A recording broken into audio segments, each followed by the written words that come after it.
Hello everyone and welcome back to my channel. Today we'll be going over the process of how I redesigned my old killer Sona. That's from like 2018-ish.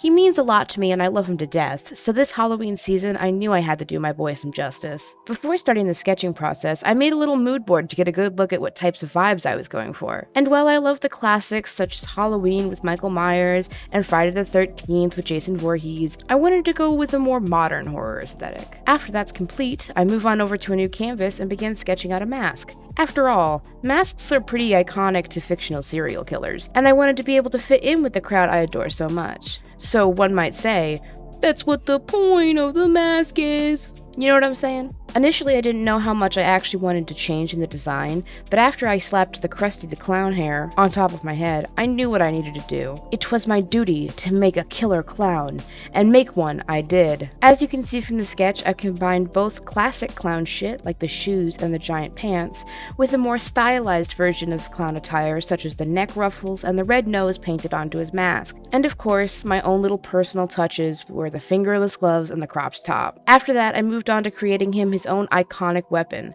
a comically large mallet named Bonker. Bonker has a dog face on either side of his ends, and bone patterning wrapped around the middle. He also makes for a great chair when my killer wants to sit down and take a breather from all that murder shit.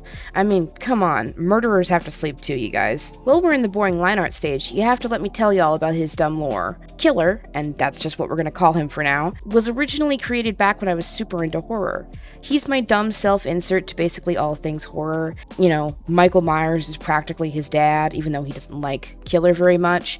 And Jeff the Killer, yes, I did just say Jeff the Killer in 2022, is his dumb, stupid love interest. But since Jeff, wants to be with him, Killer consistently pushes him away because he's just not like other girls. Killer had a thing for Sal from Sallyface for a while, and Sal fucking hated him, but that's just what made him the perfect target for his affections, because, you know, he likes to go after people he can't have. Canonically, though, Killer is in a roughly defined relationship with another mysterious killer, so back off. He don't like you like that.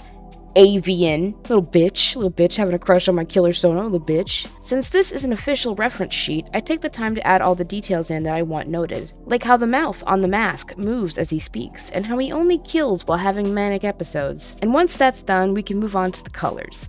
I was struggling a lot with the palette because something in the back of my mind was like, red. Killers are red. Even though I'm typically a blue character, but fuck it. My hair is green now and my clothes look like something straight out of a fucking Halloween store, and I love it.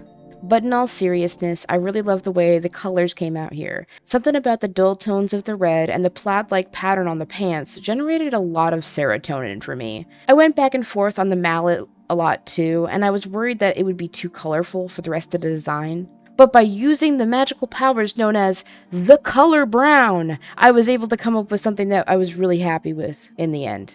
So that's it. What do you think of my feral little killer? Do you think he's just as cool as I do?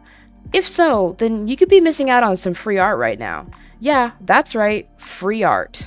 Currently, I am hosting a competition on my Discord server to draw your killer Sona, or really any of your OCs, with my killer. The prizes include speed paints, customs, and sketches, so if any of that free shit sounds good to you, come on over and join us in Watchpoint Wooden. Link is in the description. Anyways, thank you all so much for watching, and a special shout out to my Patreons, Starling Studio, Styx, and Flex. Thank you all so much for supporting me. Don't forget to like and subscribe if you want to see more of this kind of content, and I'll see y'all next time. Bye!